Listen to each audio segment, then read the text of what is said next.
Hello, Donna here. Welcome to my channel, Transcending Trauma. I wanted to talk a little bit about therapy, which I have done for years and years, and just started with a new place too, because I think it's one of my positives that I do look for solutions to overcome and ways to overcome. But I noticed like something about therapy that is kind of messed up. And, you know, um, if you relate to being like neurodivergent or whatever, I have a very literal brain. My brain is extremely literal. Maybe you relate to that. But, I don't think that it's something bad. I think it actually helps me to really deeply understand things because I apply extreme logic. So, in therapy a lot, they work with our thoughts and with changing our thought patterns. And she told me today, I kind of like the thought, but pondering on it, I see where it probably wouldn't totally work, or it may work. It may work for a while and then come back up. But she was saying like any thoughts that were sort of repetitively, I think unhelpful or something, like something that keeps coming up, like a repeating thought pattern, to think of it as a wiener bus. And, oh, there's that wiener bus driving by, sort of like maybe in the brain or whatever. And it was like a lot of like shaming it, like saying to the thought, like she says, yeah, it causes like diffusion and makes it so it's lighter and so it doesn't have such a strong hold on us. She didn't use those exact words, but the diffusion thing. And the thing is that, and at the same time, she was talking about me interacting with someone, someone on the outside, not me, and how like you can't tell, like, it doesn't help to tell a woman they're hysterical when they're hysterical. She said like pointing out someone doing something, is like telling a woman, I don't know. It's such a poor example even, and is rooted in, and she's a young girl.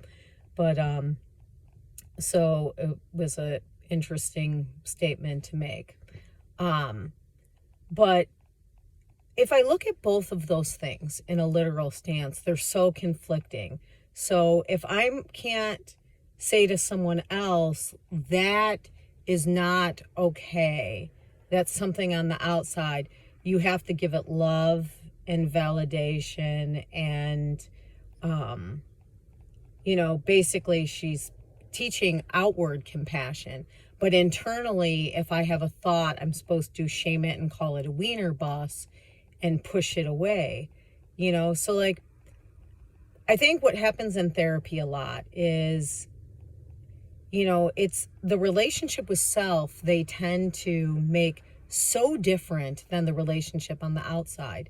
If someone on the outside was having a thought over and over and over again, and I said, just stop that. That's just a wiener bus. You keep thinking over and over. Stop thinking of the wiener bus over and over. Like just stop it.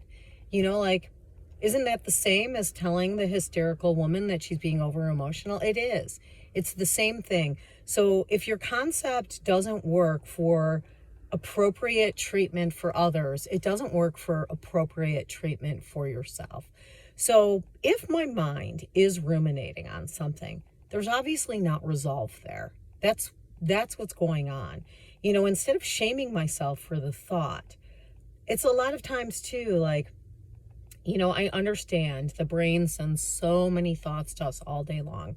And I understand we can hook on to one of them. But why are we hooking? What is making us hook? I think that's what they miss a lot of times in therapy.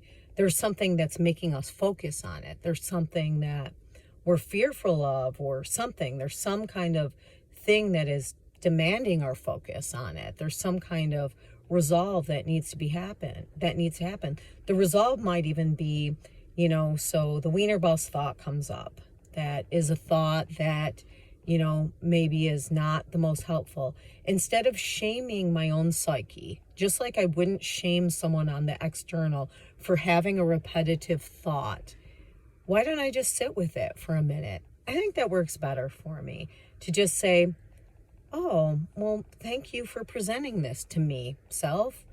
Why, I wonder why this keeps coming up. What are we needing? What need is not being met?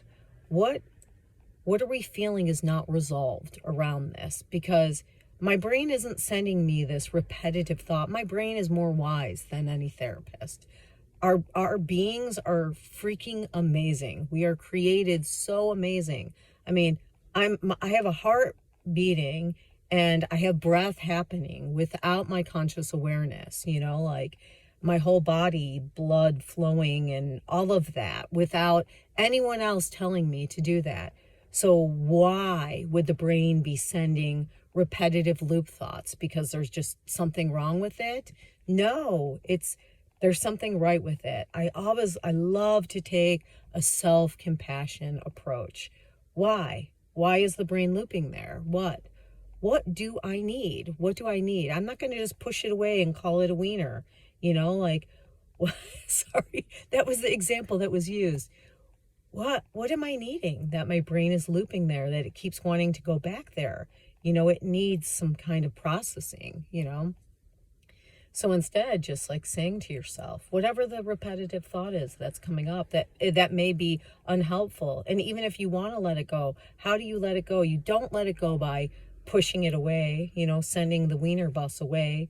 The wiener bus is still there then, like examining it, like, what are you telling me? Like, what are you wanting from me? What are you needing? What kind of resolve do you need? The resolve might even be like, I see you. I see you, wiener bus. I see you.